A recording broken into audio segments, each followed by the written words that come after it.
Okay, hello.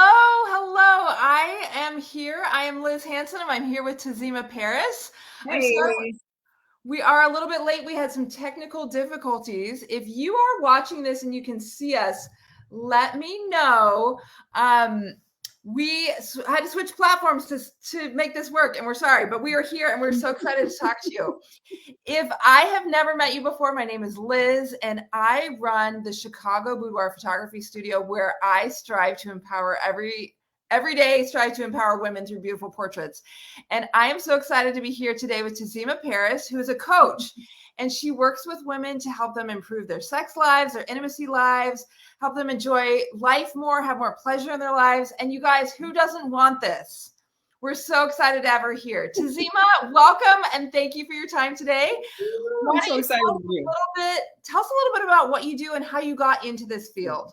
Yeah, absolutely. So I'm a Tazima Parris. I'm a sex coach and pleasure mentor for the ladies. And I say grown ass women because I'm aiming for women who are over 35. The reason that I'm doing this is because women who are younger than that, like it's not that like they don't have sexual challenges. It's just that women over 35 have a whole lot more going on as far as the things that we were told or the things how we were trained in our sexuality and how to be as sexual beings.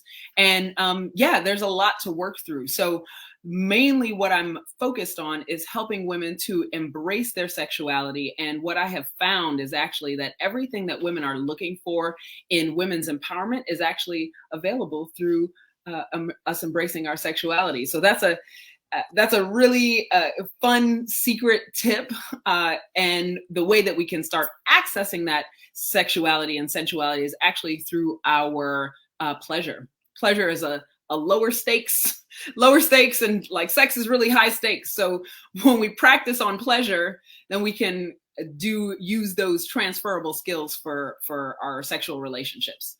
And so yeah, the way I got into this, oh gosh, oh my goodness. So it's an accident.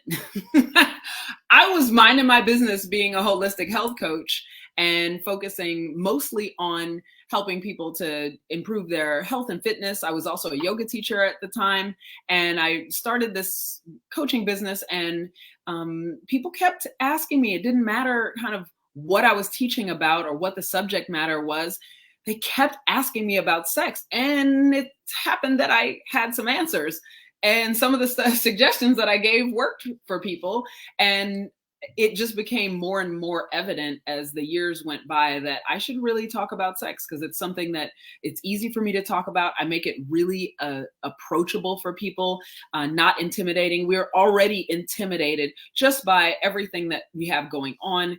The double standard. There's one way about sex for women. There's a whole nother, whole other way of being with sex for men. And for people who are having, those men and women who are having sex with each other, this disparity is a huge issue. And you end up with women who feel sort of ambivalent about sex, or don't know how to talk about it, or really hate the way that their partner approaches sex, and it really turns them off. And so my objective is to fix that and get to a place where women can actually ask for what they want and feel comfortable about it eventually. It doesn't happen overnight, but it does happen eventually. And yeah, what I've also discovered over time of working with women is that, like, all that like confidence that we're trying to go for, or like clarity or holding boundaries, all of that, if you handle this sex stuff, that stuff is easy. That's downhill from here. Fantastic. Well, we are so excited to hear about and hear some of your tips and your expertise today. If Yeah. you're listening to this live and you want to hear more about what Tazima has to offer, I'm going to leave some information in the links, because here's the thing. We're only going to have, less than an hour to talk today, but Tazima is a wealth of knowledge. So she has some free resources and also opportunities if you want to coach with her. And we will leave those links in the comments here. A lot of you in this group submitted some anonymous questions for Tazima, which is really, really great. We got a ton of questions. We're going to hit as many of them as we can. If we don't get to your question, please reach out to Tazima. I know she would love to chat with you. Here's the thing that I'm sensing from you, Tazima. sexuality isn't just about sex. It's about how we live in our bodies, how we approach life, how we make decisions, how we say yes, how we say no. And when you can kind of improve your relationship with your body and your sexuality, a lot of the other things in your life can improve too. Absolutely. That's absolutely the top kind of correlation that I end up sharing with people, is because we don't know. We don't have any idea that this is actually what's going on, but this is what's going on. Sex is way more important than we give it credit for being, and we tend to diminish its importance. But if you think about how we dress, number one, how we dress is often determined by the gender that we have been socialized to associate certain things with. Women wear dresses, men wear pants. Women who are empowered wear pants and not dresses. and it's completely fucking arbitrary. And personally, on the dress thing, I like dresses, and I'm a certified tomboy, card-carrying tomboy. I just happen to use dresses because they're the whole outfit. It's a practicality thing more than anything else. But I've also, and I love pockets. Love pockets, doesn't everyone? My dress has pockets. So, so these constructs, the gender constructs, have an effect in our lives. Also, because we're socialized within our gender and sex expression and gender expression to be a certain way, so that we give social clues so people understand who we are, we're doing it to fit in. And so for women who are assertive, they're called aggressive or bitchy or a pain in the ass, whereas a man exhibiting literally the same behavior is high-fived and called, an accomplished person, and wow, they're so powerful. And so we're left with this really weird context of how we're supposed to be. And, I could go into all sorts of spaces, but the last thing I want to say about this is that when it comes down to sex, because we've been taught that our sexuality is to be feared, avoided, or we should be subtle in our sexuality, or modest, or don't look too sexual, don't act too sexual, you're going to be in danger, or you're going to be called a whore. All of those things affect us in the bedroom, even though we're not necessarily thinking about the short skirt that we might even like or we're avoiding. It's going to affect how we show up when we're in the bedroom with our partner. So we're with our loved ones and we're wanting to express ourselves sexually, but that constant conversation about how you should be and how you should smell and how you should look and how hairless you should be, or like the rolls, or like the curves or the lack of curves, whatever. It's like whatever you have in your body, like everybody wants something else. It's so crazy. Yeah.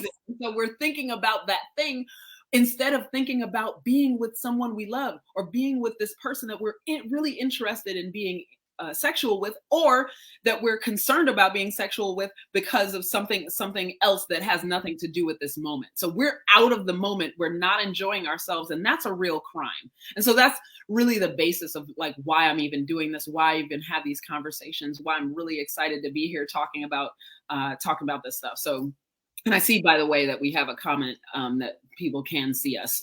So good. I'm so glad. Confirmed. We're live and it's working. Great. When you work with women who have, hang-ups about sex, difficulty climaxing, past trauma, questions about thinking sex is dirty and trying to overcome like some past programming about that, like any number of a host of issues that you might bring to Tazima, what kind of toolkit do you bring to solving sexual problems? Like, what can you do? What tools do you bring to the table to try to help people improve, have more pleasure, have more of what they want in their lives? What kind of tools do you bring to the table when you work with people? So 3 basic things. First, and of course these are not the only 3 things, but this is where I start. Yeah. 1 is generally prioritizing pleasure. I always say, folks, hey folks, you as a woman, pleasure is feminine fuel. And when we prioritize pleasure is the antidote to resentment. It's the antidote to anxiety. It's the antidote to feeling not confident. If we give ourselves pleasure, we're literally filling up what I call the pleasure cup. So we're filling up that pleasure cup. We're putting things in that we like, things we enjoy, things we like to look at, songs we like to hear. We're putting all that on our pleasure menu. It doesn't even have to be sexual. It doesn't have to be sexual at all. And actually, I encourage people to start with things that are not sexual so that it's easier. You get the practice with things that you like that are low stakes so that when you move to high stakes, it's not as hard. So training wheels. Okay, let's get the little bit first. So beverages you like, things, songs you like, colors you like, smells you like, all those things. Get those on, do those things. That fancy lotion that we got and it smells really good. We don't want to use it. We're saving this for a special occasion. Use the fancy lotion. You feel me? So pleasure first is the first thing that I work on. The next thing is knowing your body. So a lot of women don't understand our anatomy and what actually brings us pleasure. Even in the telltale sign is in our language. So I'll give you this example. So men and boys have a penis and a woman has a vagina. Right. So this is a problem, because the vagina is literally just the hallway from the cervix to the outside world. It is not the source of a woman's pleasure, okay? The clitoris is the source of a woman's pleasure. The vulva, all of the stuff on the outside is not the vagina. The vagina is just the hole, but we focus on that because of the masculine framework of sex. Yeah. So the masculine framework of sex focuses on the vagina because that's where they put their penis so that they can feel pleasure. It's all about the pole in the hole. Okay. I saying this right off that I love how the ease with which you talk about this stuff, because I think there's a lot of shame to even saying some of these words. Exactly. And that's part of it too. So even saying the clinical term for the vagina, which is just the hallway, it's not the center of our pleasure, it's not our primary sexual organ, which is actually the clitoris. So even in our language, we're diminishing our pleasure, and that sucks. That sucks. Okay. And so when we talk about the clitoris specifically, the clitoris is an innie and the penis is an outie. It's the same material, but just on the outside of the body. And for us, we have erectile tissue on the inside of our body. So if you can understand that a man who has a penis doesn't have as much sexual pleasure if he doesn't have a full erection, can you understand also that if you don't have a full erection, you're not fully aroused, you're not going to have as much time, and you might experience pain? Yes. Okay, so that part of it. So if we're not fully aroused, we can't access those heights of ecstatic pleasure and yum that could be available to us. Yeah. So we've got to talk about this. So even our language will tell. So knowing our parts. And the third part is being able to communicate our needs and desires.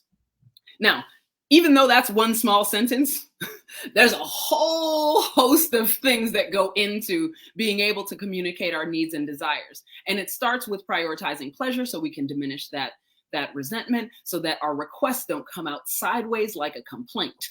Because where are we when we want to talk about sex? We're like so fucking frustrated already about how irritated we are and how hurt we are, or how like our needs haven't been addressed and there's all this stuff going on. And so when we're there, we're in this space of like, yuck, ew, gross. You like, I can't, like, oh, you gotta do it right. Do it right. If you're saying do it right to a man who has no idea what's going on with your body, and you don't have enough vocabulary to tell them, hey, here's what I need, and you don't have the confidence to say, here's what I need, we can't get there. We can't get there. And so those three pieces, the pleasure, the vocabulary, and having the capacity and the confidence to be able to communicate that's the stuff that I work on in my programs with folks. You can kind of get there on your own, but it might take quite a while. Yeah, absolutely. This is a journey. This is not something we're going to solve in 5 minutes, but I love how you are addressing this head on, Tazima, and you're just saying like, listen, your pleasure needs to come first and not just your sexual pleasure. And that when you fill up your own cup, then you'll be able to give to others. That's where we've got to start. So I'm noticing some comments in the chat, and I want to address those. Okay. And I want to first say that 100% of people in Western society have had some kind of sexual trauma. I don't, everyone has some kind of sexual trauma. And that is not to diminish anything that anyone has experienced or say that this person's is worse than yours or something that feels monumental to someone is not as bad as someone else. We're not doing comparative suffering here. Okay. But we can say, let's just even the playing field and say everyone has had some kind of sexual trauma, whether it has been an active violation of someone's body or intent or space, or whether it has been the sense or the threat of that violation. It doesn't matter. We've all had some kind of experience with this. And so with that baggage, we all have some version of this baggage. We have to start actually having a conversation. What hurts my heart the most is when people come to my coaching practice and they say, well, I've been, I was sexually assaulted. I was raped. I was violated. Someone touched me. It felt uncomfortable. I didn't say anything, or I did say something. It was terrible. Whatever happened. And they have never talked about it with their therapist because they didn't feel comfortable and the therapist didn't bring it up. Often because the therapist doesn't feel comfortable about it. And this is a huge issue. If we're not talking about sex, somehow, I have no idea how this came into our society or the culture that if we don't talk about it, it'll be fine. When has any problem ever that you've ever had get better just because you just let it ride and you don't talk about it? No, probably like literally never. Sex is literally the same. So if we're not having an active, growthful conversation about sexuality, we cannot get past the traumas that we've experienced. Mm. And there's a sort of a sphere that I talk about in my work that's about your sexual age or maturity. And this is not to say that people, this is not a judgment. It's literally where you got stuck with your sexuality. So especially for folks who got violated and haven't worked through that trauma, for folks who had an experience where they were shamed about their sexuality, we get stuck there if you don't do any work around it. And so you're stuck in that age space, even though you keep getting older and, maturing in other ways because you're working on that. Maybe you're working on, your social anxiety stuff with your therapist or following through, but you're not talking about the sexual trauma that you experienced. And so that is going to stay right there. It doesn't change. It just gets sort of encapsulated. And then any further experiences kind of get it gets layered upon. So it just grows. It's kind of like a tree grows around the axe, kind of exactly. Like it's still there, but you kind of grow around it. Just like that. And so there's this sore spot, and when it gets touched, we might react in traumatic response ways. Okay. Mm. So a couple of folks have mentioned that they were raped, and there are some experiences or things that they have had from that. Feeling dirty or ongoing self-perception after these violations. So I wanted to start with, we've all had some kind of violation to our person or our space. And in that space, one, I just want to say to anyone who has been violated to whatever degree of trauma, one, I'm sorry. Two, it's not your fault. It's not your fault. You didn't do anything wrong, and there's nothing wrong with you as a result of that experience. Like, that's just the truth. That's just the truth. We all have our wounds, but us continuing to judge ourselves about it or hold judgments about ourselves, value judgments about ourselves, that it's not helpful. It doesn't help us. It doesn't make us pure. It doesn't make us better. It doesn't make us more honorable if we judge our behavior. It sucks. It sucks. There's nothing wrong with you. And I want to tie that into the dirtiness and the like unworthiness and lack of value that we are taught to hold as women and girls about our virginity and purity. This feeling dirty thing is actually about the myth of virginity. Do you know that no one gives a fuck if a boy is a virgin or not when he gets married? No one gives a fuck about that. And they're not asking him about his fucking purity. If anything, he's getting a high five because he had sex before, premarital sex, and now he has some experience.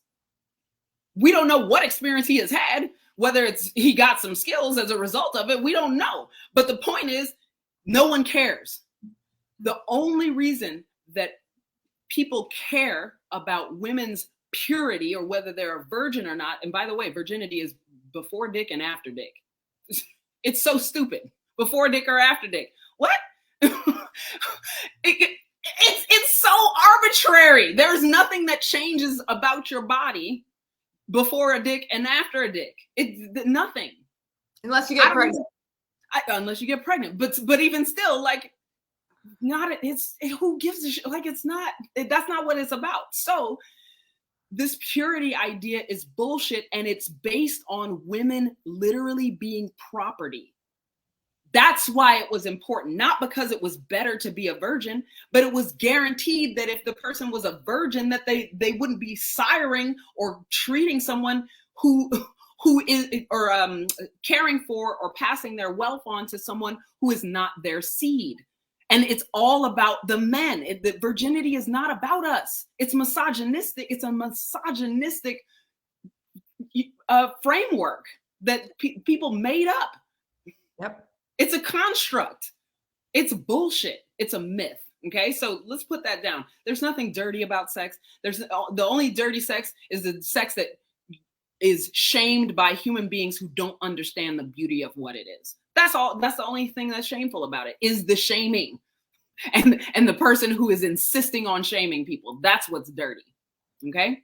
So I'm affirming everyone who has had negative feelings about themselves, about having sex, or the number of partners or whatever, or the inappropriateness of their sex. Fuck all that shit. It's basically because men have held women as property, even their wives, not just people who were enslaved. Women were held as property of the estate, which, if we think about women as property, this whole Roe v. Wade being overturned makes total sense, because it's not about the women, it's not about the health, and it's not about the babies. It's about the property being productive. And if they're stopping literally baby production, it's less products for the estate and the landowners who are holding women as property. Come on. So if you think about it, you can understand why they're upset about their property. You can understand that. But because it's never about women, so we cannot appeal to their morality around this. So I'm going to get off my soapbox about that. But like, I just need people to get, like, it's not, it's not about that. It's not about that at all. So awesome. Yeah. Preach, Tazima. Okay, here's what I want to do. I want to go over some of these questions that we had submitted. Yeah. Sound good? Yeah. Okay, we had several people ask variations of this question, which is difficulty reaching orgasm, never having had an orgasm, not being able to have an orgasm now with a new partner, not having to be able to have an orgasm after menopause, not being able to have an orgasm because they haven't had sex in 10 years. Okay, great. I'm going to kind of combine those all into one question. Yeah, absolutely. If you're having trouble reaching climax, reaching orgasm for a variety of reasons. So orgasm, you can think about orgasm / climax in this way. And there are more subtleties that I can go into about orgasm and climax, but I'm not going to do that right now. We don't have time. Part two. Part two. We'll talk about that later. But difficulty achieving orgasm. So orgasm, you can think about as like the tickle reflex. Although you can self-pleasure and get yourself to orgasm, that it's possible. and probable if you if you can relax enough, but you can think about it as a tickle reflex. If you try to tickle yourself, you're expecting it. You know what's happening. You're thinking about it. It doesn't really, you can't really tickle yourself. But if you can let go enough and surrender, someone else could tickle you. Okay. So the operative portion here is being let go enough. Mm. Women and our brains, we think about everything all the time. That overthinking thing is not just because you are, someone who is, or I, because I am definitely an overthinker. The reason I help women who are overthinkers is because it takes one to know one. All right. So if you are in your head actively thinking about something, you are not in your body. So woman brain, we can only be up here when we're up here. That's it. Okay. When a man with a man brain says he's relaxing, he's not really thinking about it, that's actually true. That's not a lie. Women think that because we can't chill out, like as soon as we lay down and try to relax, our brains like whip up, and then we're thinking about our entire list. Every woman I know always has a running list of shit that's not done yet.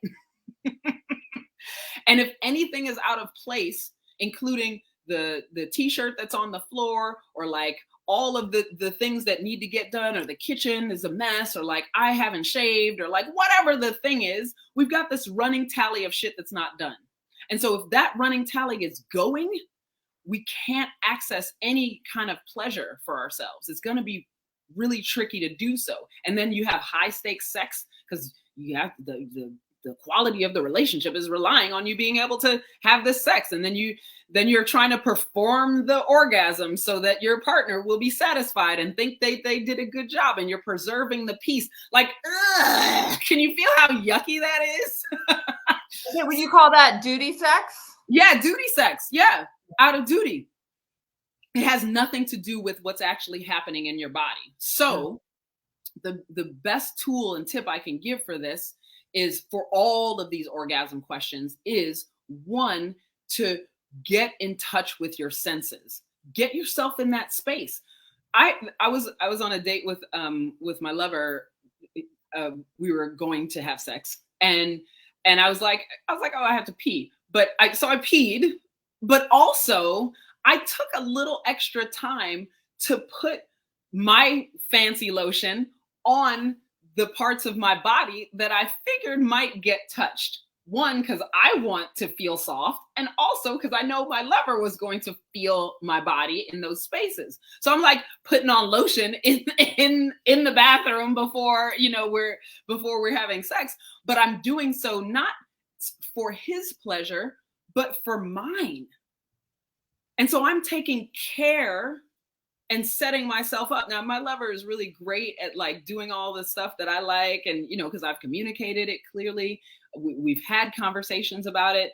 We've played a lot. And so we know we have some familiarity, and I will feed back if I didn't like something. And so taking that extra time gets me even more ready to be in the moment. Okay. So to be present, I'm getting into my body, and then we're going to take some time to kiss or do other kinds of activities before we are more overtly sexual. I expand sex to include me in the bathroom putting on lotion. Okay. It's not just poles in the hole. Again, sex is way more than that. It's how I'm looking at him, how I'm welcoming him into my apartment, or I'm so glad to see him when I get out of my car, and we kiss when he's walking me to his place. So all of that can be included in sex, and it is absolutely included in sex for me. So we're going to expand our definition, and we're going to take our time getting into our bodies. Then you still have to be relaxed enough so that you can let the orgasm happen. This is going to depend on what is going on for the person, but the way to access those aspects is really to create more space, more time. And a little factoid that all pussy havers should know: if you have a pussy, if you've got a clitoris, you need to know that your full engorgement, the clitoris takes about 20 to 30 minutes to be fully engorged and fully engaged. It is not 20 seconds. It is not 30 seconds. When women tell me that it takes them a long time to climax, it's hard to climax. It's not hard. You just have a woman's body. And now, the great thing about that 20 to 30 minutes is that's just the start. Once you're there, you don't have any refractory period. There's no downtime after you climax, after you have an orgasm. So you can just keep going. You can just keep going. You don't have to stop. So it's better when she comes first. It's better because then he gets to ride your ride, or whoever your partner is. It doesn't have to be a man. Whoever your partner is gets to ride your turn on. Mm-hmm. They get to be in your orgasmic space. They get to have all of the goodness that you're feeling, because our sexuality is way larger. Women's sexuality is way larger than men's sexuality. The capacity to experience pleasure. Yes. That's right. Because we have so much more, that's the proportional effort that they have to use to suppress it, because it is so big. So okay, so what I'm hearing, okay, so if someone is having difficulty achieving orgasm or has never achieved orgasm, your first tip is that it starts in the brain. Yeah. And you got to get your head in the right place. Gotta chill. Okay, and then your next tip was to kind of like bring some pleasure into your own life and into your experience, expand your idea of what this, it's not just the 20 seconds or the 30 seconds that you're with your partner, but it's maybe the whole evening. Yeah. Then also recognize that it's going to take 20 or 30 minutes before you are even ready. Yeah. And so some of that 20 or 30 minutes can literally be, it doesn't have to be direct contact. It can be that 20 minutes while you're doing the lotion, while you're thinking about it, while you're like flirting with them across the room. That can be part of the 20 to 30 minutes. So that when the pussy gets touched, the pussy's like, yes, we are almost ready. A little bit more, because I like this thing also. Can you do this thing to my pussy as well? Okay. Yeah. So that might be some specific way that you like to receive oral sex, or a specific way you like to be touched. But if you don't know what that way of touching is that works for your body, then you got some homework, some pre-homework before you even have sex with someone else, and that's self-pleasuring. And so I sometimes call this a master date, where you take yourself on a master date and you do all the things that you might do for a date, but you do that for yourself. And then you can get all juicy and yummy and get used to it, and then experiment and explore with what might work with your body, what kind of touch you like, and how it is in the beginning, and then maybe toward the middle, and what is it like at the end, because those are also different, very different things. And I want to acknowledge that I see someone asked about what about the G-spot. So the G-spot does exist, but it is the internal part of the clitoris. It's actually a combination of the erectile tissue that is made up of the clitoris, the inside of the shaft of the clitoris. And if you want to look this up, you can look on the interwebs. It's fantastic. You can look up internal structure of the clitoris. I promise you, porn will not come up. It's fantastic. It looks like a wishbone. It's so cute. Yes. It's so cute. It's so much bigger than you think. It's 5 inches of erectile tissue approximately on average. It's as much erectile tissue as you would see on the outside of a man's body. Like I said, men have an outie, women have an innie. Okay. Yes. People with pussies have an innie, and people with penises have an outie. Okay. So the G-spot is a combination of erectile tissue and nerve plexuses that come together on the anterior wall. This means if you're laying down, it's the inside top. So if you're laying down on your back, then if you were to put your fingers inside, you would have to press up to get it, press up and possibly back. It doesn't matter exactly where it is. The more important part is that you can understand what kind of pressure and sensation that you enjoy. Some people with pussies do not like G-spot pressure. They don't like it. It feels uncomfortable. It feels like like painful. And so don't stimulate it if it's not pleasurable for you. Only do things that feel pleasurable, or if pain feels pleasurable, then do that too. But like, make sure it's consensual. Just make sure it's consensual. So the G-spot is a crossover of a nerve plexus. So 2 different highly innervated segments that cross over, and two sets of erectile tissue, the clitoris and what's called the urethral sponge. That all, when that's all puffed up, it gets really big and fluffy.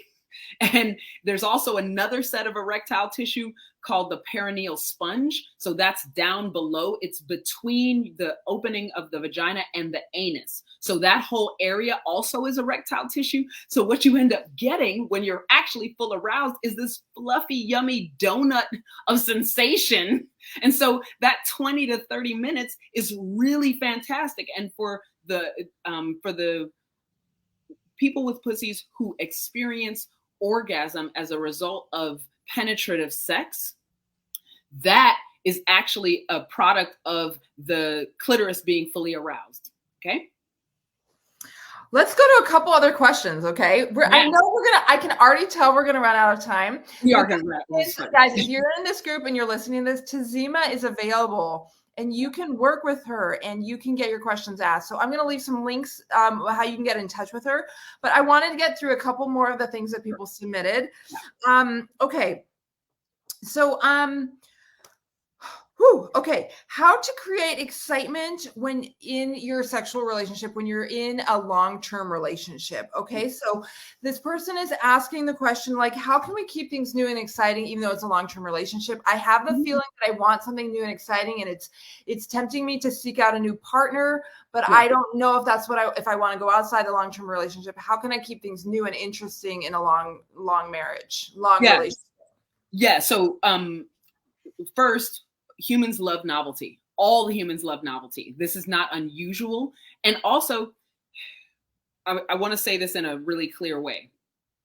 We're not naturally monogamous. This doesn't mean that I'm saying that we should all be polyamorous or do ethical or consensual non-monogamy. That's not what I'm saying. I'm saying because we're not naturally monogamous, this is what makes monogamy difficult. Okay. So we all like novelty. And in the links that Liz is going to provide, I have a free resource called the Sex Ed Refresh. In that resource, it has 3 documents. One is the pleasure cup exercise, which I talked a little bit about before, and the pleasure menu. You can do that. The other one that I want to point your attention to in this case is the sexploration exercise. So the sexploration exercise gives you a way to say, hey, here are a bunch of different activities.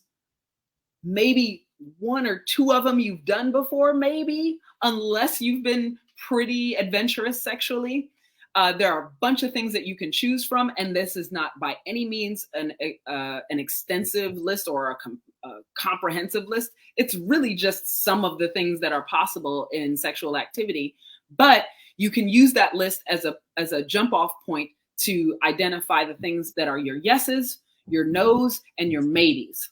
So the hard no's, I'm never going to do that. Yeses are things that are turn-ons. Maybes are, I'm curious about that and I might want to explore. And I encourage people to do this list alone. So each partner, so one, you as the person who's asking this question, go ahead and do that for yourself. And then if you'd like to, you can ask your partner, why don't you do this list too? And then we can have a little conversation about it. Okay. So having something that you can have a conversation about, and this is the other piece of it, is you want to have a conversation about sex while you're not having sex. Mm-hmm. Don't do it. Don't try to have the sex conversation while you're having sex, because you're not going to be having sex. You're going to be having a conversation. So you might as well have it at the dining room table or out on a date or, while you're chilling out on the couch, not watching a movie. In a car, if you find it hard to talk, do it in a car. One person will have their eyes on the road and you can talk. Totally. So have a conversation that is separate from the sex that you're having. Go ahead and have that before you have the sex, and then you can have the sex. And I have another version of the Sex Ed Refresh downloads that has some videos, and it has another secret container, but this is the bonus one. You'll find out more about that. But there's another worksheet that I use with my clients called the container method. And it teaches you how to have a conversation before, during, and after, and what the difference is between those conversations. So you can reach out to me directly if you want to get access to that one. Are you talking about a framework to talk to your partner about your sexual desires? Yeah. Okay, I think everyone in this group needs, well, I don't know. I think a lot of women could benefit from that, Tazima. Yeah. I think a lot of women find it difficult to have a conversation, even with a long-term partner, or even with partners. Especially with a long-term partner, because they don't want to hurt their feelings, because it's going to seem like they've been sitting on this thing forever, and like now they're going to take offense to it. Like, it's very sensitive. It's extremely vulnerable, and it's a tough one. So yeah, that long-term thing, what you're going to want to do is create novelty. That's my main takeaway on this. Create novelty, and then identify what you're wanting to explore, and then have that conversation. Okay. Okay. Next question, Tazima. We have a woman who's asking that her husband is insecure about the size of his penis. Okay. And it's caused him to, like, his insecurities are turn off to her. And she's, I should have just read it, but she's okay with it. But like, his insecurities are turn off for her about this. Yeah. So let me talk for a moment about penises. So unless they literally have a micro penis, most men's penises are about 5 inches. Unfortunately, because some men watch porn, and I suspect that his insecurity comes from him watching porn. And this is not a judgment. It's just that they select people for porn who have really long and huge penises. It's literally like what they do. They are way, way skewed on the bell curve. They're way out in the 90th percentile. No one fucking has a dick that big except porn stars. Okay. Most women do not want huge penises because we don't have huge vaginas. And this is where I will use vagina, because that's what we're talking about. We're talking about the pole in a hole. We don't have capacity for it. Most women are going to fall in that average space of that 5 inches, 5, 6 inches, maybe 9 inches. If she's really aroused, because our vaginal cavity expands when we're more excited. But also, when we get aroused, it gets tighter. So don't worry about that. Just get turned on, okay? Everything's going to be fine. You don't have to get vaginal rejuvenation or any of that bullshit. It's bullshit. It's fucking bullshit. Just get turned on and you're going to be fine. Everybody's going to have a great time, okay? So you can reassure him that it's fine, and he might have a skewed view of what it is, but you have to, my encouragement to this woman is to express your appreciation for what he has and how much fun you have on that dick. Okay. Like if it's fun for you and you like it, let him know that. And you can also let him know this is a turnoff. Now, if you're afraid or concerned about how this conversation is going to turn out, come talk to me and we can come up with a strategy to do that. And I want to real quick, address this, the person who is on live, because they said they have a high sex drive and their husband is a caretaker and runs his own business, and there's a lot going on. Small kids in the house, there's a lot going on. So this is a classic example of ways that high sex drive, you will probably need to schedule time to have sex, but this is it's a larger conversation. There's a lot of conditions going on in this situation. There are a lot of details that actually take y'all away from sex. Like, there are a lot of not sexy things happening in what you described. And I'm sure this is only a small version, a small aspect of what is actually happening. So with that concern of that lots of stuff going on, one is you want to schedule. That's going to be my main thing. And I would encourage you to get the upgraded version so you can get that container method of the Sex Ed Refresh. It's called the mini course. And in that, I do some videos and you can talk about it. And if that's still not enough, which I suspect it might not be, then you can come talk to me as well. We'll figure out some strategies. Tazima, there is so much we could talk about. I love talking to you. We're going to need to wrap up soon. Let me just bring this to what I do really quickly, which is boudoir. And I want to ask you if I mean, I have women who come to the studio all the time for lots of different reasons. Would you put a boudoir photo shoot in the category of what you were talking about as a way to kind of get in touch with your body and your pleasure? And have you ever had an experience with someone doing a boudoir photo shoot and talking to you about it? I'd just love to hear if you have anything. Yeah, absolutely. This is huge. A boudoir photo shoot is literally a secret weapon. Okay, so it's huge. It's huge. It ranks right up. So boudoir photo shoot also ranks up right up there in importance with knowing your body. And it's a way of knowing your body from the outside in a positive way. Knowing your anatomy is a way of you knowing your body on the inside from the experience self. So every woman socialized in this culture has a self-viewing camera, and it's usually critical. And a boudoir shoot will give a woman an opportunity to see herself in a new and beautiful way. And I've seen your photos, Liz. They are fabulous. And I know those women could get to see themselves in a different way. The boudoir photo shoot is for the woman, for herself. Sure, she might get fanned, her partner might be a fan, or someone who sees the picture might be a fan of how she looks in it. But it really is a gift to herself, to know herself in a beautiful and sensual way. I especially encourage women who have had kids or who are pregnant or going to be pregnant or have had several kids and, the kids are off, whatever. If you've had kids, we get into mom mode, and mom mode is not sexual. It's not sexual at all. It's not sensual. It's not sexy. It's not actually who you are. It's a role. So yourself as a woman gets kind of lost in that, in momhood. And so I recommend women get in touch with their woman, not just mom. It's easy, and there's a lot of social pressure to be mom, but get into woman, who you are as a woman. And the boudoir photo shoot is that, because it doesn't have the context of who you are to other people. It has the context of who you are to you. And it's a beautiful, beautiful thing. So yeah, I super support. So I had an experience about 10, 12 years ago. I did my first boudoir photo shoot, and I was raised with a lot of sexual shame and a lot of sexist dirty messaging and that kind of thing. And I had the experience of doing a boudoir photo shoot, and I was really nervous when I went into it. I was really nervous to be seen nude. I was really nervous to kind of put myself out there in a way, being am I worthy of being photographed in this way? Is my body worth this? Kind of I had a lot of those kinds of thoughts. And I walked out of the shoot being that was cool. That was fun. And with a confidence that has not that one photo shoot, just gave me confidence for 12 years, but that it started me on a journey of kind of discovering a new side of myself.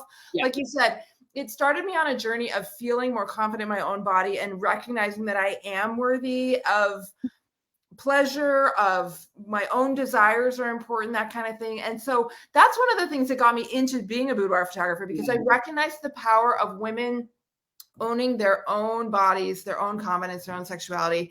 Yeah. So that's why I do what I do. And I love that it can work well. It can be a stepping stone, a piece into kind of stepping into your own power and your own pleasure. Yeah. And I want to give an example of one of my clients, actually. And she didn't go to you. She went to another photographer. Lots of great photographers out there. And this is particularly important because she's Muslim, and there's a whole thing about modesty to a next level, okay? Yes. To the next level. And so in her situation, I told her three things, the three things that I was talking about earlier with you. And those were hey, put your pleasure first. Here's your anatomy, and here's, you get to communicate about the sex that you're having. And with those three things, her confidence shot through the roof. And when she showed up, she had body confidence issues. She's pregnant, and she was literally just saying, I don't like how my body looks while I'm pregnant. This was her second pregnancy. And we talked about those things, and she comes back. She didn't even tell me she had a photo shoot that was going to happen, a pregnancy photo shoot. She comes back and tells me all about how she has this really super sensual, sexy pregnancy photo shoot. And I'm like, what? Like, like it's gorgeous. Like she showed me one of the pictures and I was just like, wow. And like, you could see the light in her eyes and just how she was just beaming with that glow. And it's literally just from her knowing herself in this new way. And it was just so gorgeous. And she also became more confident in general and was able to communicate in ways that she had never communicated before to men in her life, which was massive. I really believe that inner confidence and inner power in women, we show up in our life differently, and that can change the world. When we as women can kind of own our own power, own our own confidence, that will change our relationships and will change the world. Like, this is what my business is, Boudoir, your business is coaching, but I believe we both have a mission to help women feel empowered, live their best lives in all aspects of their lives. Like, absolutely, this is what I want for the world. Yes, the world will change with this. Yeah. This is what we're doing. We're changing the world right now.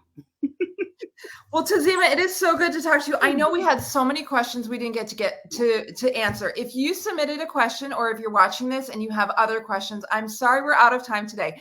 Please continue the questions in the comments. I will also put some contact information to get a hold of Tazima. I will put the links to where you can download these free resources that she was talking about. Tazima, I imagine you'd be happy to pop in and answer a few questions on this thread that people might have. I hope that if you are watching this and if you feel like you have additional questions, that you will know there are resources, places to go. You deserve happiness. You deserve pleasure. You deserve confidence. And we're here to help you along the way. Thank you so much for joining us. Tazima, thank you so much for coming on. And thank you so much for your frankness. Part of what we need in this world is people who are just willing to talk about female bodies, about sex. And I just really appreciate you sharing your expertise and your time with us today in such a frank way and just being so open. So thank you so much. So delightful. Thank you so much for hosting me. And I'm really looking forward to engaging and supporting the ladies in the group. All right, guys, you take care. We're going to end this here. Please continue the conversation in the comments, and maybe we'll have you on again soon, Tazima. This was really, really fun. Thank Thank you so much. Thanks.